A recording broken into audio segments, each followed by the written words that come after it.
everyone, welcome back to my channel. My name is Gabby, this is Emma, and today we're going to be talking about our shadow and bone reactions.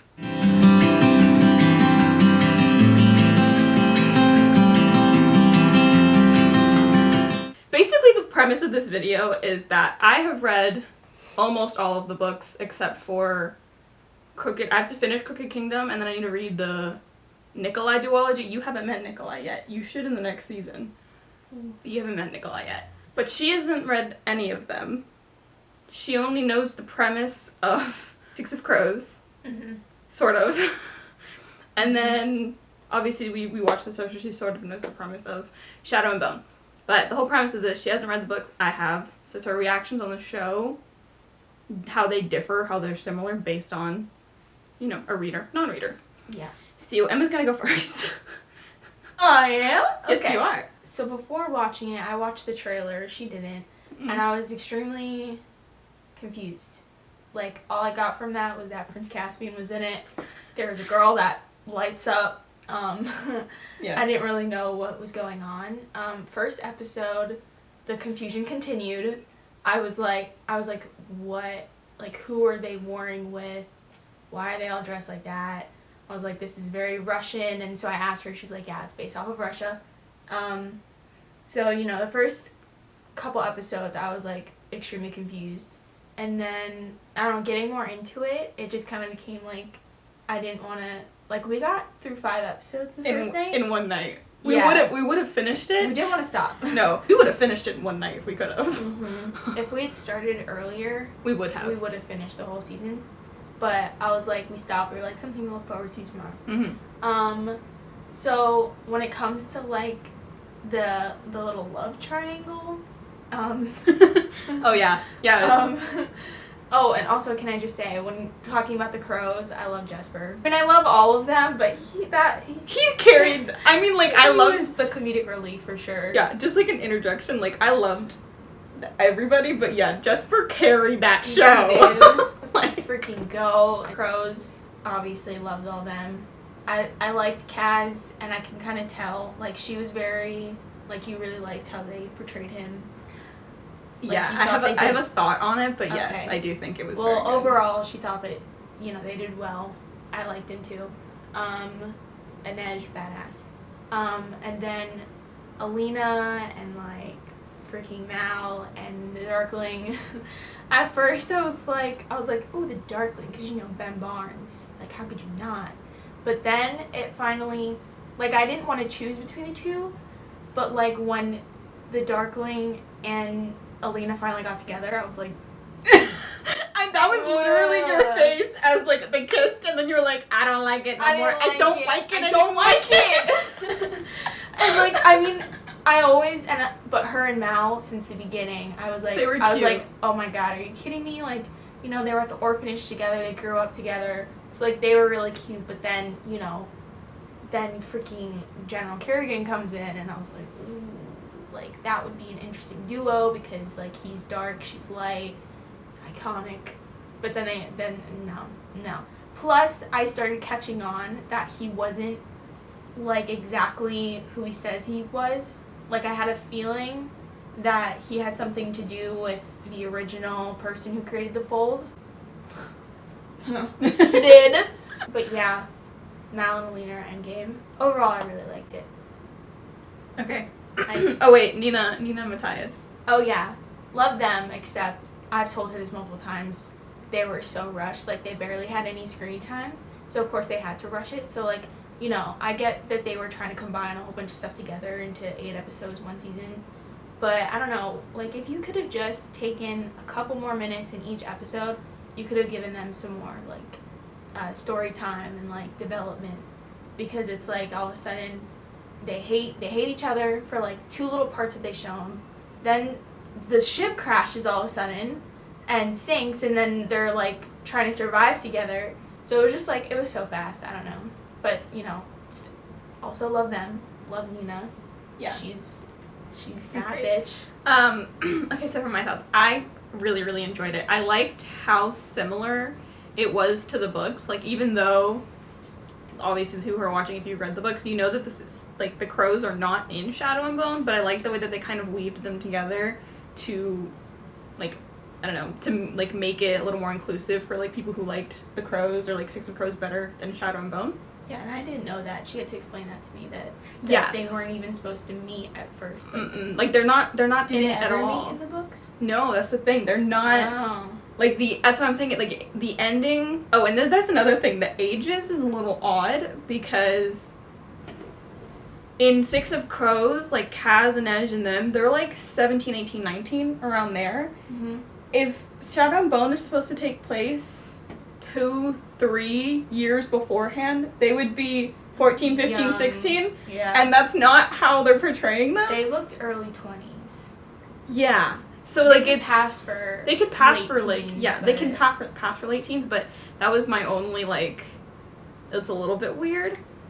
But overall, I did like it. My also overall thought is I think each character, like, each actor portrayed their character very well and very close to the books. Oh, my thing with what you said about Kaz. Kaz is a really hard character to get right because he is very inner monologue. Like, in order to get to know him and understand him, you have to be in his head. He's got more going on up there than he portrays because he's very reserved. That reminds me, I told her at one point in the show, each character does, like, they're all super smart. Like, there's at least one point in the show where each character does something super clever, and I'm like, oh, okay, like I don't know, I like that. I did like when you did that, because you were like, smart, yep, yes, at least one time. I was like, oh, smart, yeah, okay. At least one time it happened for each character. The only one I didn't say that was Kerrigan. No. Instead, I was like, Unfortunately, all of his stuff was smart. It was just evil, so we didn't like him. Yes. Having read the books, I've, like, now, like, some of the things are coming back to me. Oh, that was another thing. As we were watching, I'm, like, sitting there. I'd completely forgotten that the Darkling created the fold, but as soon as we got to the fold and they're, like, talking about it, I was like, oh, that's right! He created the fold. Yeah, it's when he was pulling out the whole little fucking fake thing about, it was my, what did he say it was? He just said it was his ancestor. It was one of his ancestors was the dark heretic, and then... I mean, which is a believable story if it's like a genetic thing that's passed down. Yeah. Which makes sense. So, that's why I thought from the beginning, I was like, why did they make him such high in power? Like, you'd think they'd be more scared of him because his powers resemble the person who created the fold in the first place. Which it still doesn't make sense. Still because like it still doesn't make sense as to why. I guess over time, because his mother was like, choose a noble name. Yeah, go away. He helped the king win stuff in war. Yeah, that's what I was thinking of. Like he conned his way back into. I think also Ben Barnes portrayed the Darkling so well. And oh my god, the one thing that I absolutely loved, and this isn't specifically about the Darkling, but the amount of like script or like dialogue that they pulled straight from the book, and I'm like sitting there like knowing exactly what they're about to say next because I know like the lines in the books. It was great. She would get very It was excited. So great. The one that I was so excited about was Nina and Matthias because I freaking love the scene where he's like they have to get warm and it's very awkward for him and she's just like, would you please just be professional and get over here. And then Matthias is being Matthias and a Fjorden. And he's like, it's not natural for women to fight. And she's like, it's not natural for someone to be as tall as they are stupid, yet there you stand. That was the line. And I was like freaked out. I freaked out because it's such a great line. It is. It was great. She's sassy. Love Nina. Nina. But yeah, Do you want to talk about your... Yeah, I was going to start getting into like specifics. On that. So let's just start off with Nina because Nina's the one that irritates me the most. Now, I will say this is nothing against the actress. I think she portrayed Nina beautifully. She has her mannerisms, she has her sass, everything is fine. My gripe is with the casting people and casting somebody who is not plus size in a role that's supposed to be plus size. Like, Leigh Bardugo has come out and said that she is plus size. Like, the things that she says, like, the way that she's described, it's not like skinny with curves. No, she's chubby. She's a plus size girl, and they didn't cast her as a plus size girl. Irritates me. That's all I'm gonna say, but again, it's not at all anything against the actress because I feel like it irritates me when people start attacking the actresses or things for things that they have no control over.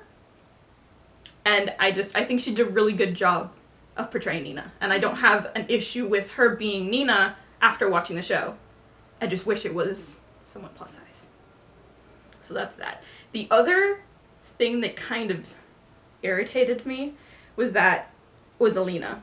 Alina can be whatever race you want. And I think it was great on Lee to be like, let's show some diversity. Let's have, the story remains the same whether she's white, black, yellow, blue, like whatever the fuck she was, it would have been the exact same story. So I commend her for that. The thing that irritates me is that because they made her Asian, there were now things about racism in there. And I just think it would have been more effective to just cast her as Asian and have nobody say anything about it. It was just there, because I think it would normalize it. There's so many times when people do that and then they bring in the racism like, oh, this is a special thing. Like, you're not helping anybody by saying it's something special. Like, it needs to be normalized. Okay. And then that's where I'm a little bit, I can think of it on the other side of things. Like, I agree with that. Like, that's just, not normalizing it. Like, put in the character and kind of just flow with it. But I think what they were trying to do was just target the times right now and kind of give more awareness to that type of thing. The only thing is I was really confused because I didn't understand what Shu was.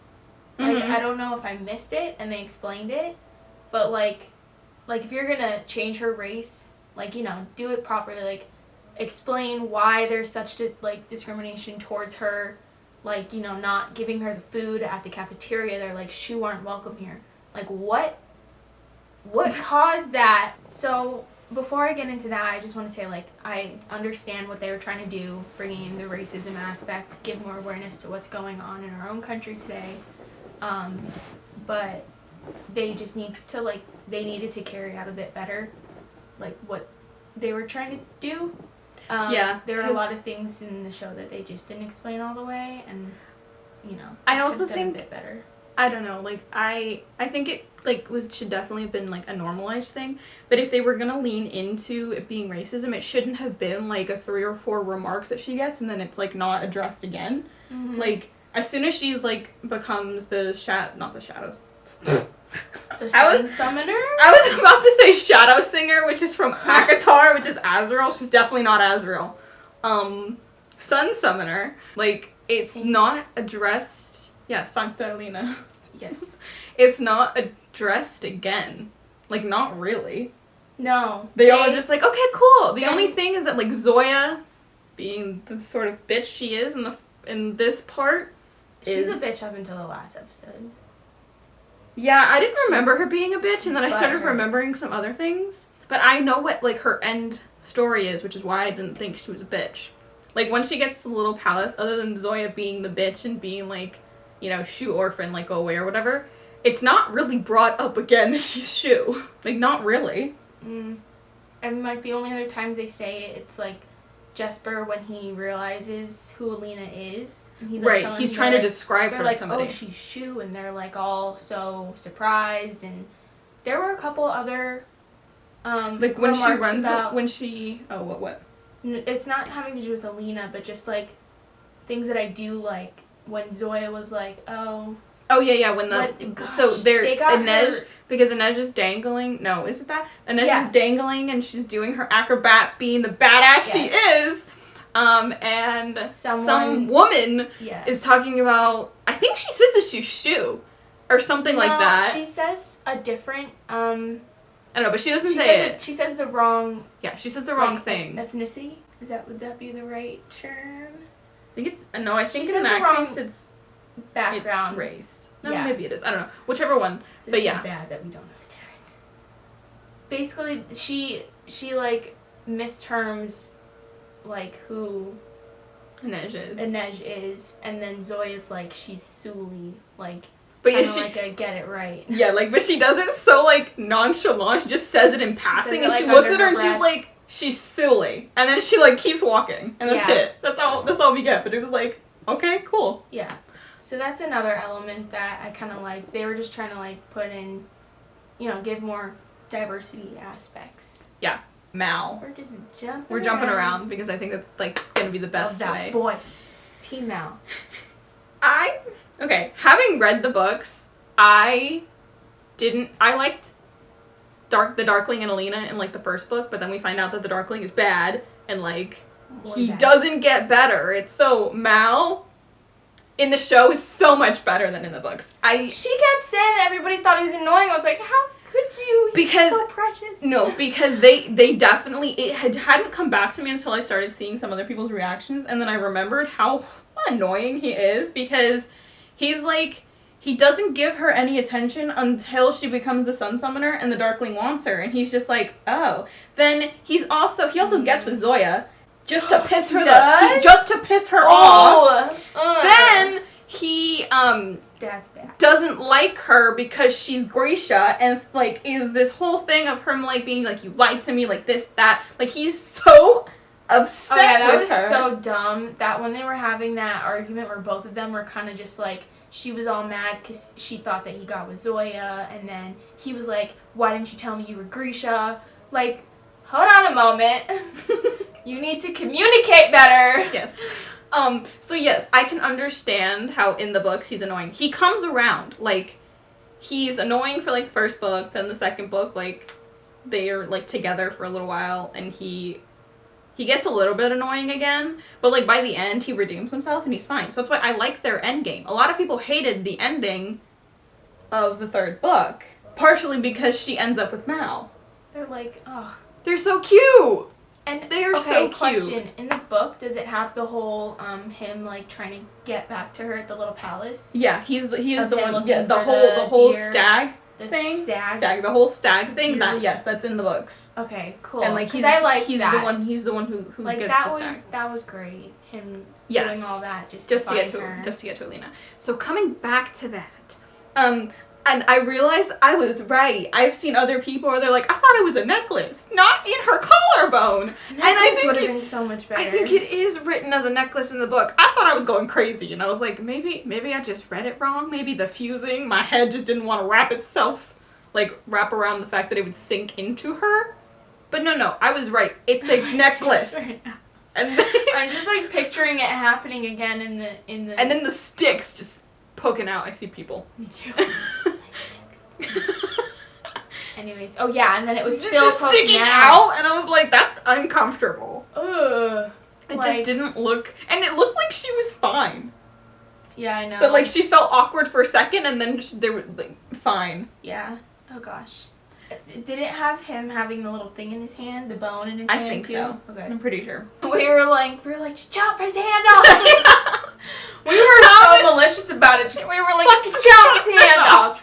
And then she stuck it through his palm, and we were like, that works too. I was like, okay, I mean, if you want to be nice about it. Which I don't think she should have been. No! I honestly didn't see it coming the that twist? Bagra was his mother and that he was the actual dark heretic who created the fold. But then after that came to light, I was like, it makes so much sense, because leading up to it, they did well with, like, hiding that. Then you can kind of see, like, especially if you were to go back and watch it, because there were parts where I was like, he kind of changed his little facade and, like, was like, he would get all, like, a bit more intense, a bit more aggressive. The first one is, oh god, what is his name? Ivan's boyfriend. I can't remember what his name. His name is, like, a really weird one, so that's why I can't remember it, but Ivan's boyfriend. Oh! Wait, okay, we'll get to that after. Ivan's boyfriend comes around and he's like, I need you to go find Nina. Like, she's missing, whatever. Which I completely forgot that Nina was working with the Darkling. Like, when, like, Shadow and Bone was happening. And he's like, but, like, what about this? What about that? And he's just like, I need you to do it now. And, like, he just gets so serious and so mad. That was the first one. And it was, I remember your comment, you were like, aggressive. Uh-huh. I was like, funny. That does not look good on you, sir. I'm like, and it's funny because me knowing exactly what's going to happen, I'm, like, trying to keep it in myself and not smile. So, like, I would, like, cover my face with a blanket if she's about to ask me a question. Because I was like, I don't want to give anything away accidentally. Yeah. No, but back to, is it Bagra? Yeah. Mm-hmm. In the books, that was a huge plot twist for the rest of us, too. Because we were like, wait, what? That's his mother? Yeah. One, that's his mother. Two, he's bad. He's bad. He's like... Bad. Like, no. not low-key bad, but, like, bad. Yeah. He's even, I mean, he's honestly worse than some of the other villains because, like, and let's nerd out. Okay. Loki was doing what he thought was best for Asgard, and he's always been trying to, get Odin to like, approve of him. Mm-hmm. So, like, you can understand that. Ben, aka Kylo Ren, we like calling him Ben, because he can be a softie when he wants to be. Yes. He was sort of evil, but again, was being controlled by somebody else. He was for half the time, manipulated, like, and he came around when the time came, like, he was good. Mm-hmm. Anakin genuinely believed what he was doing was good. Oh, gosh. And was working for the Republic, which is really sad, but, like, you can understand where he's coming from. We can make a whole video on that. Mm-hmm, we could. The brains of Star Wars are just amazing. The Darkling, however, is only for him. You could possibly justify it for a second. They kill, I'm guessing that was, like, the woman he loves. Probably. They kill her. He does what he does, trying to protect the Grisha, but then it turns into, like, a power trip. Like, he's like, you're gonna bow down to me. Yeah. And blah, blah, blah. And, like, then it's not even about the Grisha anymore. Mm-hmm. It's about him. Yeah, but that's why, like, sometimes I agree. Oh, that's another thing. They didn't have that thing in the book. Yeah, she said they didn't have that in the book. The parts of the show, you were like, I'd be like, what's going on? And she's just like, I don't know. I don't remember. But yeah, I think it's mostly because I didn't remember. And in addition... They did add some things, change some things. They did, and then the addition of the crows, like, not knowing what was gonna happen. Like, obviously I knew none of them were gonna die, because they're in... like, 6 of Crows years later, but, like, just knowing, like, if they were gonna be injured or, like, anything like that, I had no idea. Just genuinely had no clue. For aspects of representation, I had no idea Jasper was gay. Oh! Or bi or gay, I'm not sure, but, like... See, I'm pretty sure I didn't see that coming at all. I'm pretty sure he's bi, but his endgame is a guy. Which you haven't met yet. And they got to the little palace, and he was, like, standing there looking at something, and then I was like, he is eyeballing that man! And I looked together, like, is he gay? And I was like, you're trying to hide, like, maybe? But he got that. Sorry, family. We were so proud of Jasper. Yeah, that was, I liked that plot twist. It wasn't really a plot twist, but it was just like a twist in his character in my mind. Ivan and the other guy who was way nicer than Ivan. I don't think that's Ivan in the was book. an ass. I think they changed that in the book. I think they changed that. Well, because I don't remember. They never explicitly say it, but the way that they were together, he was like, no, what they was don't. He doing? He was like, they don't say. Yeah, they don't say it. Like, you don't see it until the night of the fete, and they're like, he like walks up to him and they're really happy and they're giving each other food, and I was like, wait, what? Me and her were like, we were shocked, but then I remembered like earlier in the episode, he's like, let's go before my better half realizes that we're here or whatever, and I was like, better half? Oh, right, that's right. Weird. And then I realized it was Ivan. I was like, that's honestly adorable. The thing with the show is that it's made very much, like, it's catered towards people who've already read the books. I mean, we started talking about with the whole, they don't explain the whole big conflict between the countries of why, like, West Ravka and East Ravka and, like, all of them are fighting and why they want to, why this, who the Fjordans are, who, the Shu are, like, who any of the people surrounding. They don't do a very good job of explaining that. And then on top of that, they don't explain what the different, classes and what the keftas mean and why the colors are certain colors, and then, like, the breakdown of... There's 3 or 4 different, like, classifications of what you could be. She had to explain that to me as well. Yes, but I can't remember. That's my point. They don't explain to you that there's corporalaki, etherealaki, and materialaki, and then within those, there's the heartrenders and the healers. Then the etherealaki are the squallers, the inferni, and the tide makers, and then the materialaki are the durests and the alchemy. Like, yeah, that's what I'm saying. There's all of these different classifications that they don't explain to you what they are or what they do. They don't even have all those. Or maybe they no, do. They don't have. Tell you. They don't have. The only one they don't talk about is the alchemy. The tide maker. We don't know anybody by name that's an inferni, but they're the fire ones. Like the twins. The one that. Then we know squallers, but I What couldn't name you one of them. What do they do though? I can't remember. I'm pretty sure that the tide makers are Zoya moves the ship. She makes the air. Or that could be a squaller, not sure. Healers are healers, and then heartrenders. That's the most prominent one. Yeah, we know the heartrenders pretty well. That's the only one that they explain. Badass power, bro. No, they do. They really do. I like that one. They don't explain to you. Yeah. That's part of the downfall, and like I can understand them not wanting to like have a 2 or 3 minute segment of being like, so this is this is this, this is that. I get it. These are the that things. Would kind of like break the flow. It would definitely break the flow, but there needed to somehow be like a mention, you know, even in like passing of like saying someone's like the heartrenders we understood because like we saw Nina be a heartrender, we saw whoever the crows were bringing to ask Alexi questions do it, of like being able to manipulate. Oh right, yes. Like and like him answering the questions, we saw Nina be able to give like them warmth. Mm-hmm. And like that makes sense, but the rest of them I think we had to kind of figure it out. was a heartrender too. Yeah, he had a red kefta. Oh, see, and then they don't explain like the kefta. Yeah, red. So Nina's signature color. I didn't even know what the hell the kefta was. They kept saying kefta. I'm like, what? Yeah, is that? It's the bulletproof. I also forgot it was bulletproof. Yes. But yes. Alina was always wearing blue, and then Darkling was like, I like you in black. I'm also curious to see how they're gonna like continue with the crows in the show. I don't know, like they could definitely like separate and like not bring them into Shadow and Bone again, and then have just them in Ketterdam, you know, running the Crow Club. I mean, the problem with Pekka Rollins. They almost hinted at it because Inej was like, gosh, what did she say? She was like, I'll go back to Ketterdam with you because she wanted to see, you know, the look on what's-her-face's face when, you know, Inej got her freedom.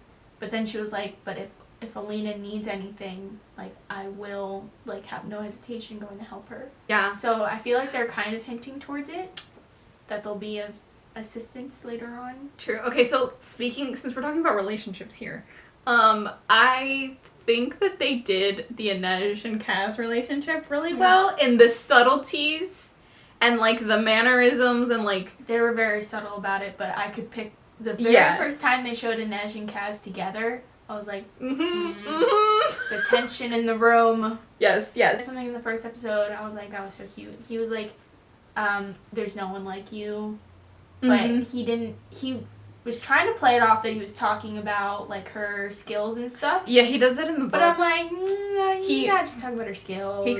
He honestly, like, I love Kaz, but like he also kind of gets annoying in the books because he can be so mean to her. Like at the end of Six of Crows, she gets captured by like the bad guy, and like that's how it ends. Like he can't do anything to stop them from taking her. And in the beginning of Crooked Kingdom, he's like trying to figure out how to get her back, like. And everything, and like he goes ballistic when he finds her and like kills everybody there. Oh. And it's like, yeah, that's the man. But then it gets really annoying because she's like, you came for me, like I didn't know you came for me. And then he's like, I always protect my investments. And I was like, cuz! It's him trying to hide it. It's Nina and Matthias.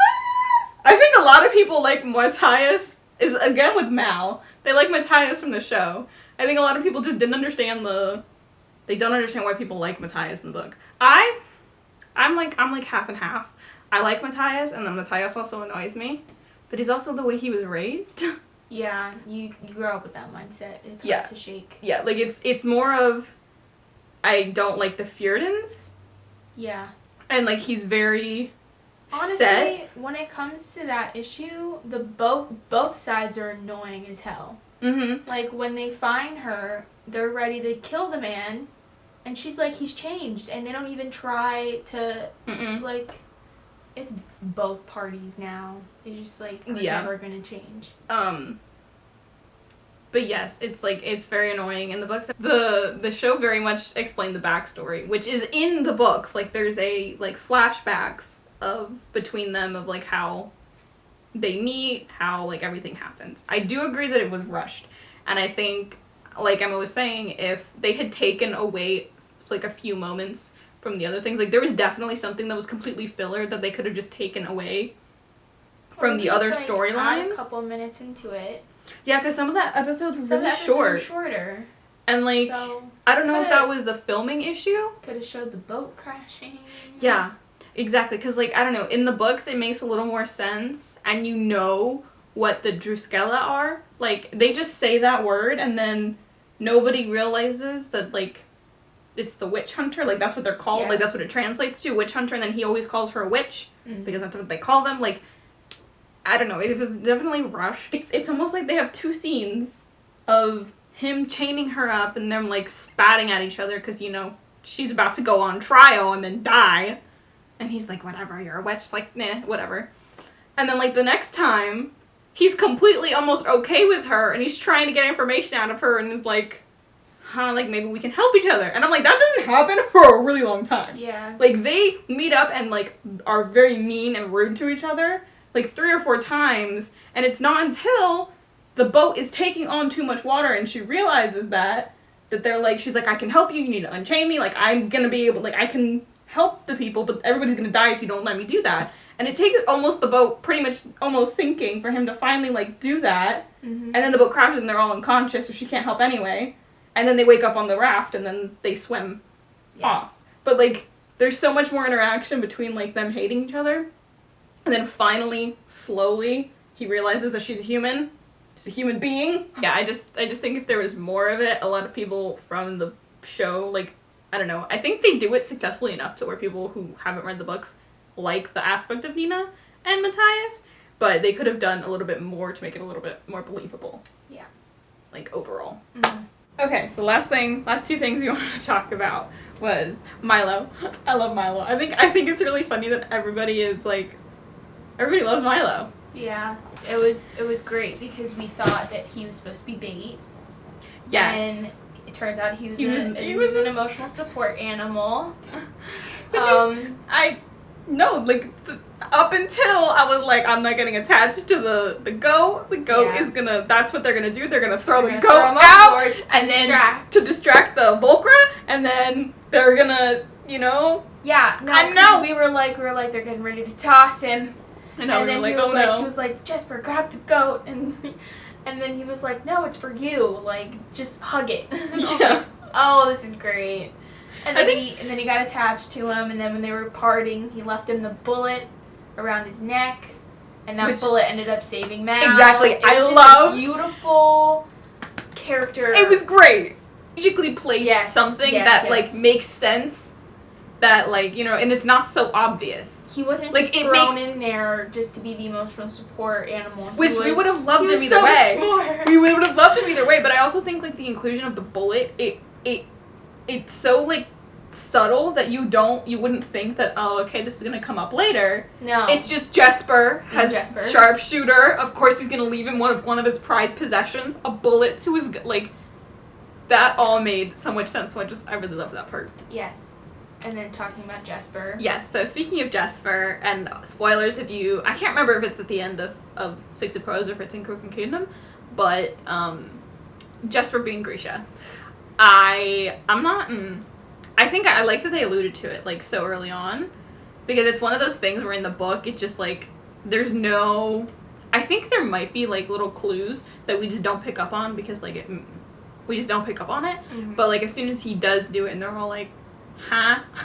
Yeah, because they show it, they first, like, kind of mention it when he's fighting Ivan, and then Ivan's in the middle, he was about to say, like, oh, and then Jasper cut him off. He was like, did you say it?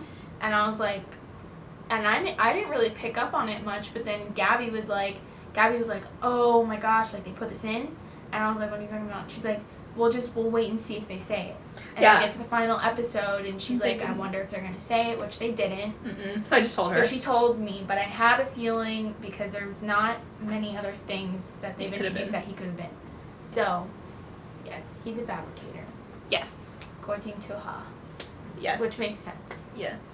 And, like, I'm thinking that the reason that he's, like, alluding to it is that I want to rewatch it. Like, I want to rewatch knowing... I have no problem with that. Okay. I want to rewatch it, like, knowing the ending, knowing what everything's going to happen, so I can kind of pick up on some of the smaller details, because I'm a little confused as to what it was that Jasper did that Ivan then says, oh, you're, and I'm That's like, true. Because they're just shooting in, like, I think it's a laundry thing, something, because there's a bunch of sheets everywhere, and they're, like, drying. That's definitely, that makes me curious now. So, like, yeah, what was it? And the only thing that I can think of is that, like, he was counting of how many bullets. I was just thinking that. And then he was like, wait a second. He's like, you have this kind of gun. You should have run out of bullets by now. You had to have made a bullet. Yeah. And, like, he, like, made it with the fabricator. That's the only thing that I can think of. Yeah.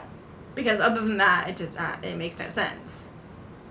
Like, and then, because if he was like a heart render or something and not a fabricator, it would make more sense about the little girl, because the little girl is, like, there, and then Ivan makes her sleep, and then somehow the little girl comes up behind them and is, like, there again. And I was like, if he's a heart render, I could understand that one, of him, like, somehow being able to control her to, like, distract him for a second. Yeah. But he's not, he's a fabricator. So, yeah, I'm definitely interested to see... how they're going to do that next season. Exactly. How they're going to say it. Yeah, so those were pretty much all our thoughts. I don't think that there's anything else. I think we covered all of our main... Oh, yeah, all of our main points and things. We're really excited for season 2. Kind of mad that we watched it so quickly, because now we have to rewatch it. Oh, but I also, just, like, the last thoughts. I think that because the adaptation was so good, it definitely opens the door for more adaptations to have this, and also it opens up having the author be more involved in the show, because I think a lot of the times the reasons that, like, they fail is because the author's not there to say, well, this wasn't exactly my vision, this isn't, like, it's not gonna work, like, this isn't what people are gonna, like, want to see. And I think that helped that she was there and she was able to be like... She had a little cameo. I loved the cameo. Cute. It was so cute. But yeah, I just think it does. It opens a lot of doors for a lot of books that are amazing that just need good adaptations to be able to be successful. Yeah. So yeah, so... Overall, 8 out of 10, I'd say. I did out of 5, so mine was 4.5 out of 5 stars. But 8 out of 10 is fine. 4 out of 5. Just for a non-reader. Because if you weren't there, I'd have been extremely confused. Exactly. So. That's okay. So yeah, those are our thoughts on Shadow and Bone. Thank you so much for watching. I hope you're having a good day, night, wherever midday, you are in the world. Exactly. Wherever you're watching this. Exactly. And if you like this video, please give it a thumbs up. Do leave your comments below about what you thought about I was gonna say, like, Shadow and Bone, because I'd love to favorite see parts of it. Yeah, and any comments on, like, what we've said, or, like, maybe contradictions, or, like, explaining why you didn't think that was the case. I'd love to hear them. Really, I do love hearing other people's... Yeah. Unless you're a Darkling supporter with Alina, then you can go away. Oh, no. No, I'm kidding. I'm kidding. I think we were all Darkling and Alina supporters at one point in time. Yes, we were. Cut off real quick as soon as they kiss. Okay, so if you want to see anything else from me, please do make sure to hit that subscribe button so you can always be notified when I post. Yep. And that's it. So I'll Thanks see you in my next video. Bye.